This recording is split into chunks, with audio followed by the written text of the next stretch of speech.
important consideration for any saver is what's the optimum order for investing? Should you pay off your credit cards? Should you think about paying off your mortgage, put money in a 529 account, things like that? So it's an important question, and it will in part impact what type of returns that you see and what kind of freedom that your money can give you. So let's go for a walk and talk about this. So, really the question is, you've saved up a couple $1,000 and now you're wondering, where should I put this money?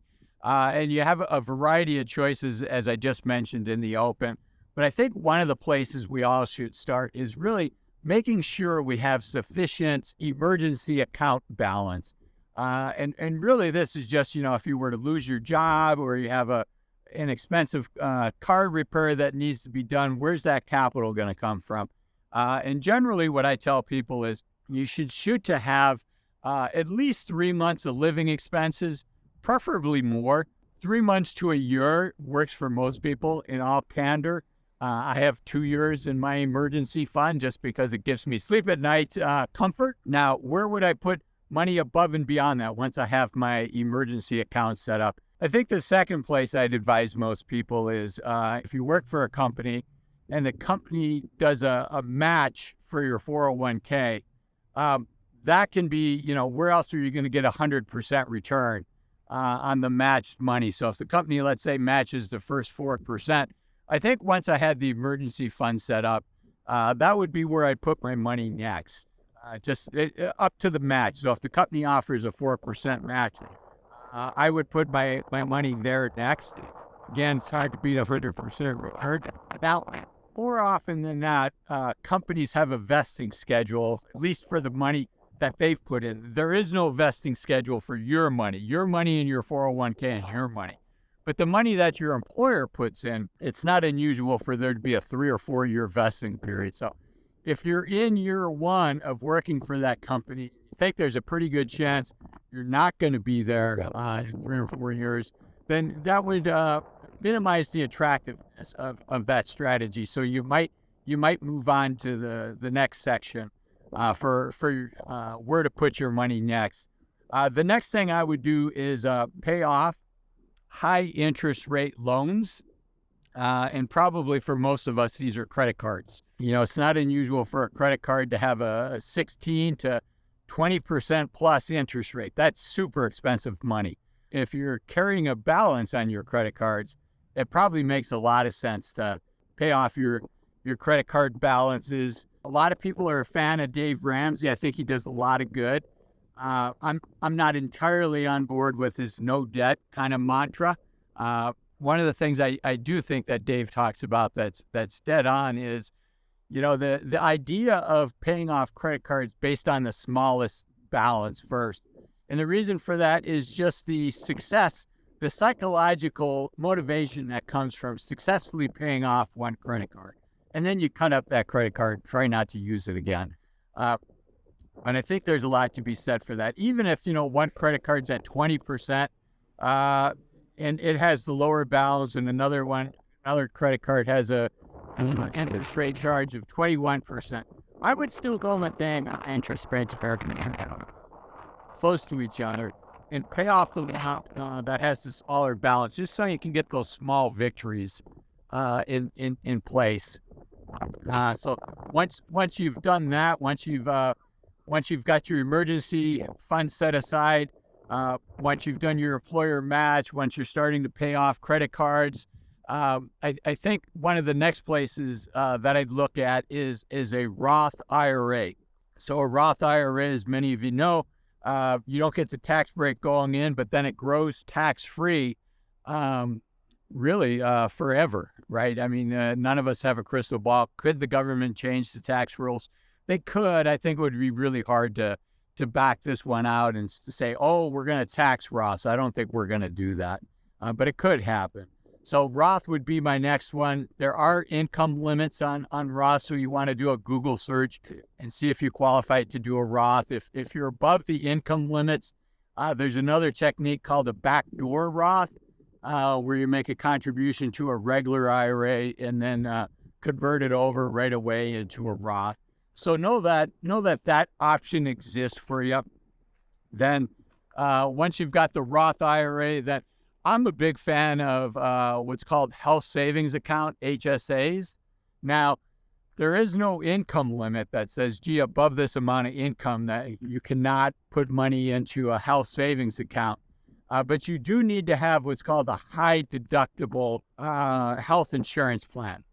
And again, just look that up. If you look up health savings account and see what the limits are,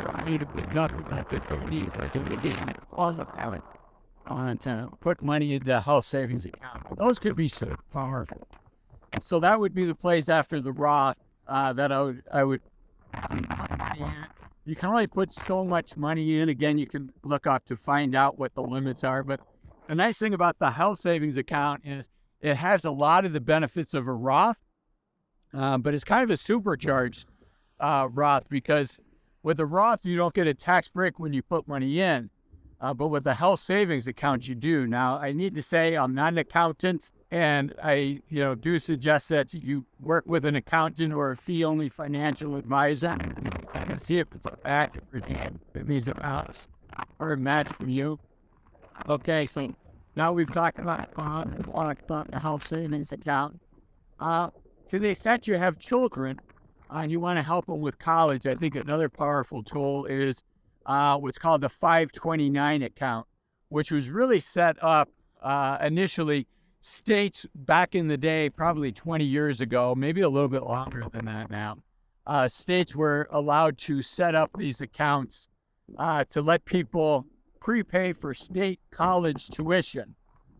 And they turned out to be so popular, they grew, and Congress and the federal government expanded them from just being able to prepay for state college expenses to really like a savings account where you can put your money into the savings account, into these 529s, and use it really to go to school wherever you want. So it's kind of like a Roth in a way. I think a lot of us know what 529 accounts are.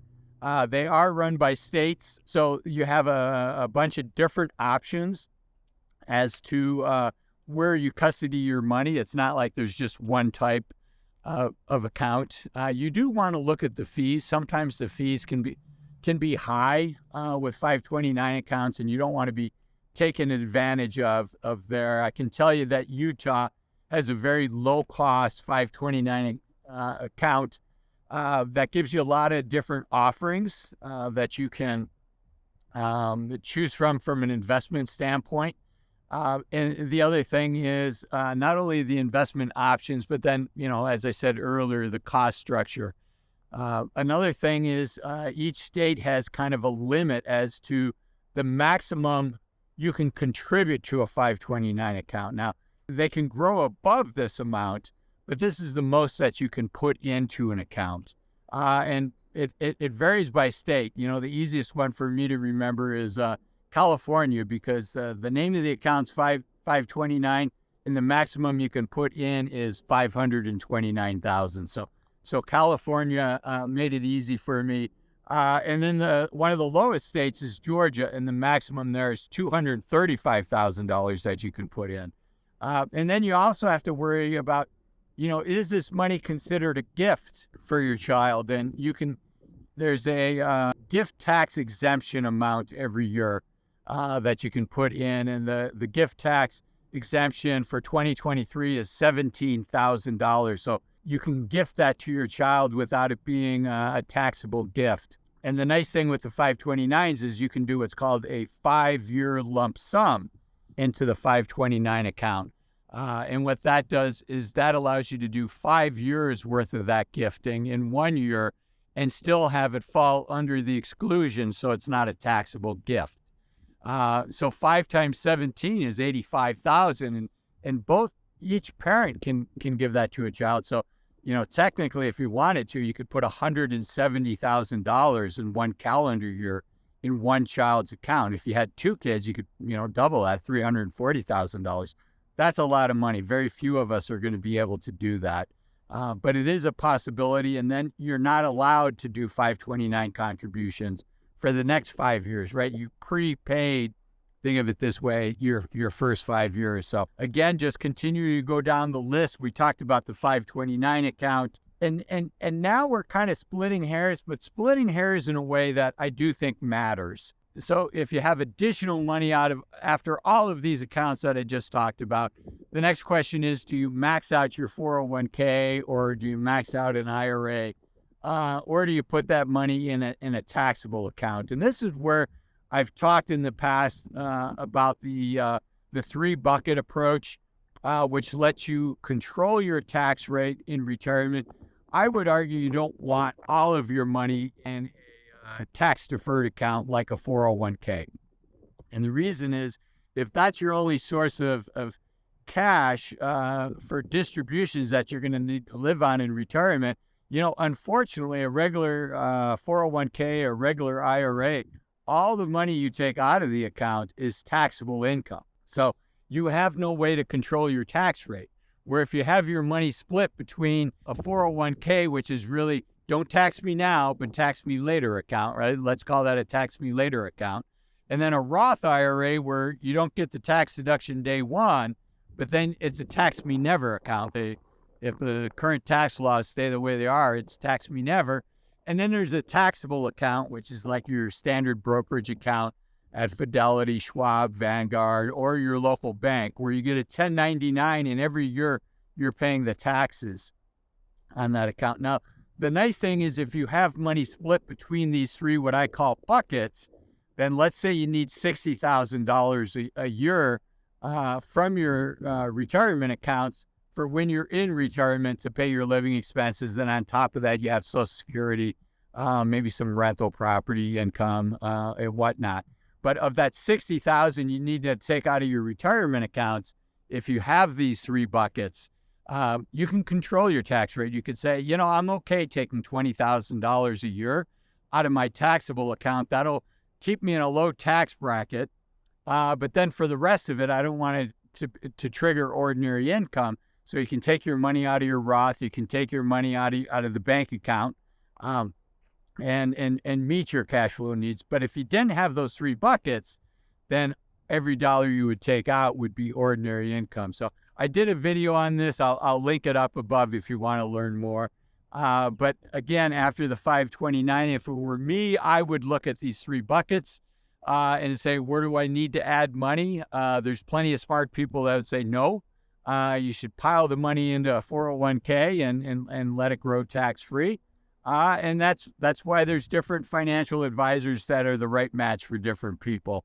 I want to do the maximum that I can, as long as it's easy and not complicated, to minimize the taxes that I have to pay. And this allows you to kind of control that to some extent.